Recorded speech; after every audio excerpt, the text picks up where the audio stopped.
What's going on, my beautiful governors? Welcome to a new Rise of Kingdoms video. I'm so hyped for this one because, surprise, surprise, the king is back. Well, as you can tell from the thumbnail, the king that I'm talking about is none other than the Scourge of God, Attila. The reason why I want Attila back on my lineup is, for the longest time, if you've been following our channel, I'm trying to transition my account into cavalry. Let me move myself. I have an expertise Alexander the Great, I have an expertise Ho Chu Bing, and on top of these I have low invested Joan of Arc 5115, and now I'm saving sculptures, all my sculptures to expertise Joan of Arc, so we can say that until the next KVK she is an expertise, and also a 5551 William. So Ho Chu Bing primary, William secondary, Nevsky primary, Joan of Arc secondary.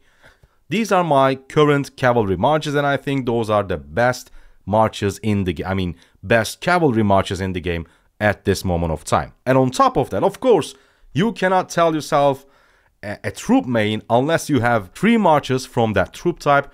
And I already had my Attila Takeda, but they've been benched for quite some time. The reason was because now the new meta is high skill damage, like deal as much damage as possible in the shortest amount of time. That's the new meta, especially with, Ho Chu Bing, Nevsky, and all those other commanders, Zhu Geliang, etc. And the other thing is, instead of focusing on one troop type, I was actually playing with all 3 troop types, with Nevsky Joan, Burikava SG, and Guan Scipio. But recently, a few months ago, not recently, I decided to focus on cavalry. And of course, if I'm going to focus on cavalry, I really want to utilize my Attila Takeda because they both are expertised, and expertising a commander in Rise of Kingdoms is not cheap. And as a low spender, if you have invested almost 1.4k sculptures into 2 commanders, you definitely want to make use of them. But the question is, how am I going to make use of my Attila Takeda with my current lineup? I will get into that in a second, but first, let me tell you a few benefits about Attila. The first one being the equipment. Now look at the equipment on my Ho Chu Bing.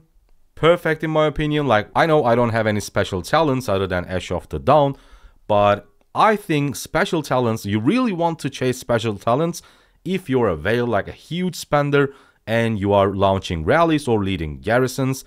Other than that, for open field, yes, it is great to have them, especially for iconic boost, but if you don't, it's not the end of the world. I don't think any low spender or even mid spender should just recraft their legendaries before completing other marches.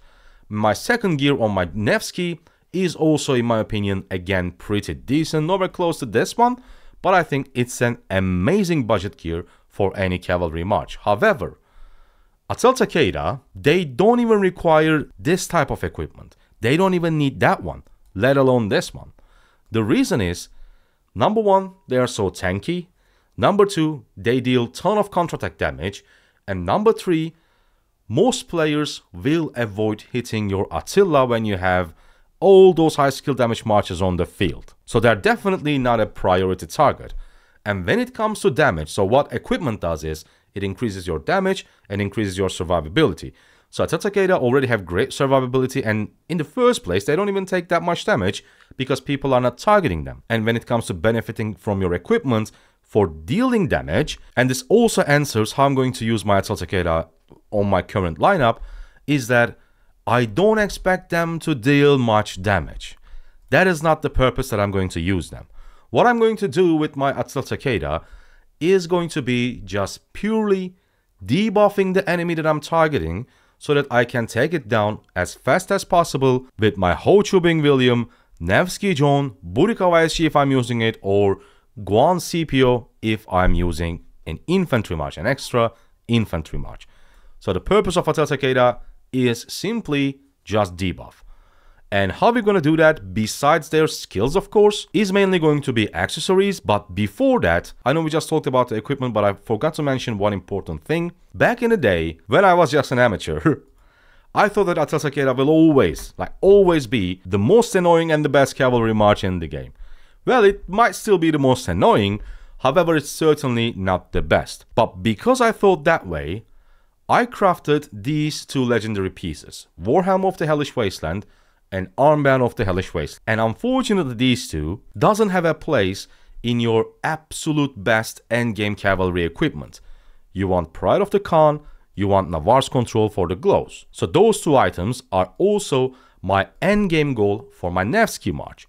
Pride of the Khan and Navarre's Control. What happens is, now I either need to use these two equipment pieces on a random march, or I can use it on the best march that they can be equipped by, which is Atal Takeda. The reason is, for all your skill damage marches, you only need 2 pieces from the set Heavy Armor of the Hellish Wasteland and Boots of the Hellish Wasteland. However, for Atal Takeda, you can really benefit from having 4 pieces from the set, because if we go to bonuses, 4 pieces gives you counterattack damage extra 3%.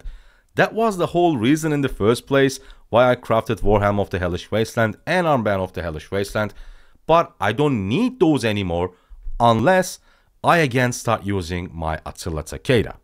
Now, back to the debuffing.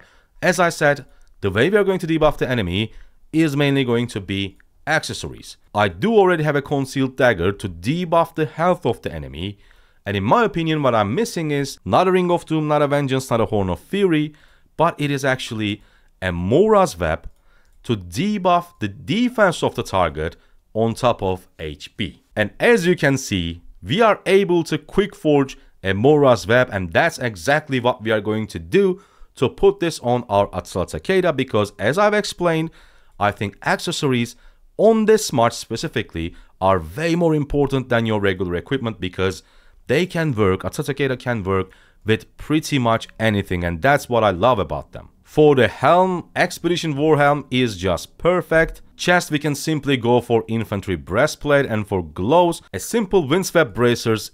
If for some reason we cannot craft an eyesight sufferance, and I don't see a reason to not craft them, is going to be enough for a very, very long time. And the moment I crafted an extra Pride of Khan, an extra Navarre's Control for my Alexander Nevsky, these 2 equipment pieces will be free, so I can immediately put these to my Attila and Takeda. So when I consider everything, I think it is going to be an amazing move for our account. We are going to go up to 3 cavalry marches. 1 will be a massive debuff, 2 are going to be super high skill damage. I don't know, I have high hopes from this lineup. And without further ado, let's craft our Mora's Web and let's get that special talent in our dreams, probably. Alright, materials are ready, gold is ready. Please, this time, let me get a special talent. Oh my god, forge, eyes closed, as always, boom. Did it ask me yes or no? It did. Ah, come on. Should I take my baby girl with me? Maybe she brings me some luck. I think she's sleeping, so all we can do is pray. Let's go. Yes! I can already feel that that's not a special talent, but come on. Of course it's not. Of course it's not. Well, that was expected. We couldn't get a special talent again. However, getting a special talent on an accessory, like, the chances are extremely slim, so yeah, it's okay. But in the end, our Attila is almost ready to debuff the hell out of the enemy so that my Nevsky and Ho Tubing marches can just eat them alive. Hope you guys liked it, hope you guys enjoyed it. I cannot wait to use my Attila Takeda again on the battlefield after months of benching them. I'm super hyped. Can't wait for the next KVK. And my kingdom, by the way, is already decided. It's a massive kingdom because I thought about migrating to an easier kingdom to have, you know, more relaxed gameplay experience. But then I thought, if I do that, I won't be able to provide you guys, you know, top tier KVK content. Yeah, I can spectate some, but I cannot share my first-hand experience. That's why I actually applied to a very top tier kingdom and I got accepted. So I'm just waiting for their KVK to end and then we will migrate to that kingdom. I will of course make a video. And by the way, I have to say that again, I thank you guys so much. I got so many messages in game from Discord DMs. You guys are inviting me to your kingdom. However, as I said, I want to do this as a non-content creator. I want to migrate as a regular player because the thing is, when I'm invited to a kingdom, I don't know, maybe it's just my personality, but it just puts me a little bit of an extra pressure, which I don't like, because when you're invited to a kingdom, I feel like people are expecting something from you. And that is definitely something that I don't want to handle. So that's why I'm just migrating as a regular player. I'm glad that I got accepted. Can't wait to share with you guys. But before I actually migrate, I won't be talking about that kingdom because anything can happen. Maybe in the last minute they say, okay, we decided to not to go with it. So we will see. Stay tuned for that. Subscribe if you don't want to miss it. I'll see you guys in the next video. Goodbye.